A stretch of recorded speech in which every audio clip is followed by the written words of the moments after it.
اعوذ باللہ من الشیطان الرجیم بسم اللہ الرحمن الرحیم۔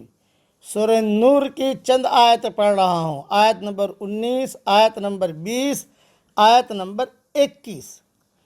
ان الذين يحبون ان تشيع الفاحشة في الذين آمنوا لهم عذاب أليم في الدنيا والآخرة۔ بے شک جو لوگ یہ چاہتے ہیں کہ مسلمانوں میں بے حیائی کا چرچا ہو، ان کے لیے دنیا اور آخرت میں دردناک سزا ہے۔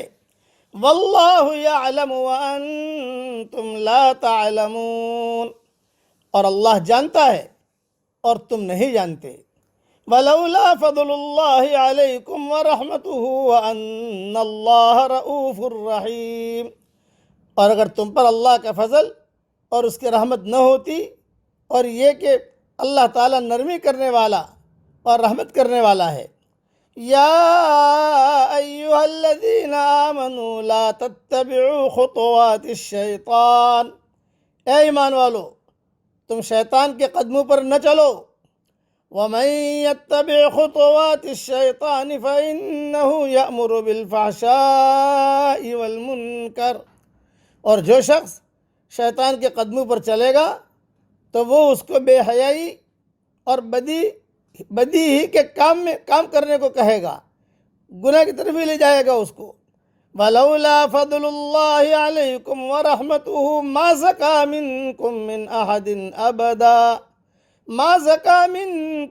أَحَدٍ أَبَدًا وَلَكِنَّ اللَّهَ يُزَكِّي مَن يَشَاءُ، اور اگر تم پر اللہ کا فضل اور اس کی رحمت نہ ہوتی تو تم میں سے کوئی شخص بھی پاک نہ ہو سکتا، لیکن اللہ ہی جس کو چاہتا ہے پاک کر دیتا ہے۔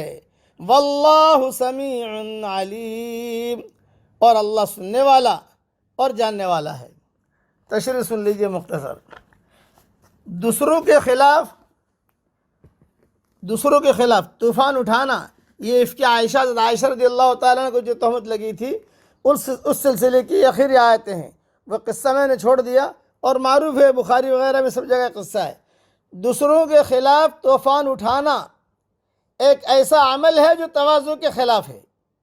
عام طور پر ایسا ہوتا ہے کہ آدمی اپنے بارے میں ضرورت سے زیادہ خوشگمان ہوتا ہے اور دوسروں کے بارے میں ضرورت سے زیادہ بدگمان۔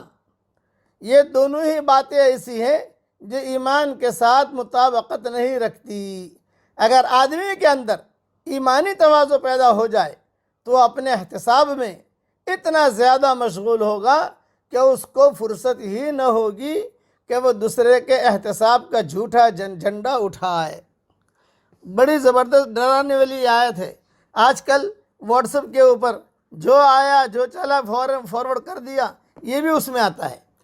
بری بری باتیں پھیلانا، کسی کے تہمت کے بارے میں بات کرنا، یہ کوئی حق نہیں ہے ہم یہ بات کرنے کا۔ فاحشہ کے معنی بے حیائی کے ہیں، اور قرآن نے بدکاری کو بھی فاحشہ قرار دیا ہے۔ سورہ بنی اسرائیل میں دیکھیے، اور یہاں بدکاری کی ایک جھوٹی خبر کی اشاعت کو بھی اللہ تعالیٰ نے بے حیائی سے تعبیر کیا ہے، اور اسے دنیا اور آخرت میں عذاب علیم کا باعث قرار دیا ہے، جس سے بے حیائی کے بارے میں اسلام کے مزاج کا اور اللہ تعالیٰ کی منشا کا اندازہ ہوتا ہے۔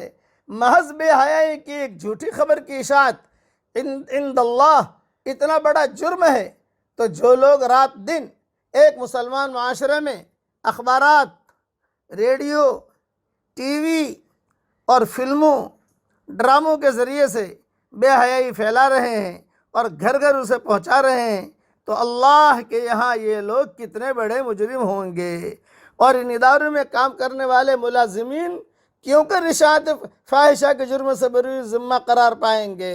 اسی طرح اپنے گھروں میں ٹی وی لا کر اور دوسری گندی چیزیں لا کر آدمی جو سوچتا ہے کہ میں تو تھوڑا ٹائم پاس کرتا ہوں، نہیں، آپ ٹائم پاس نہیں کرتے، آپ اپنے بچوں کے مستقبل خراب کر رہے ہیں، اس لیے جس سے ان کی آئندہ نسلوں میں بے حیائی پھیل رہی ہے، وہ بھی اشاعت فاحشہ کے مجرم کیوں نہیں ہوں گے۔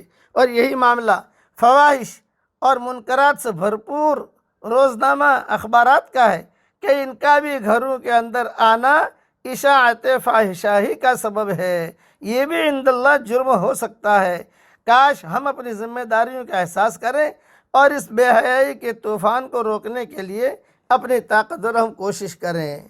کسی کے بارے میں بدگمانی پھیلانا یا کسی کے بارے میں خبر پھیلانا یہ اللہ کو پسند نہیں ہے، اللہ کو جواب دینا پڑے گا۔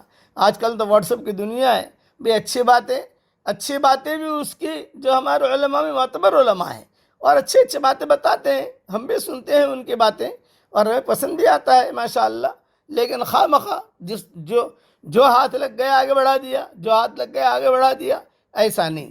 اس لیے اس آیت کو علماء پہلے فقہاء بہت آپس میں پڑھتے تھے، نصیحت کے طور پر یہ آیت لکھ دیتے تھے، ان الذین یحبون ان تشیع الفاحشہ فی الذین آمنوا لهم عذاب علیم فی الدنیا والآخرہ واللہ یعلم وانتم لا تعلمون۔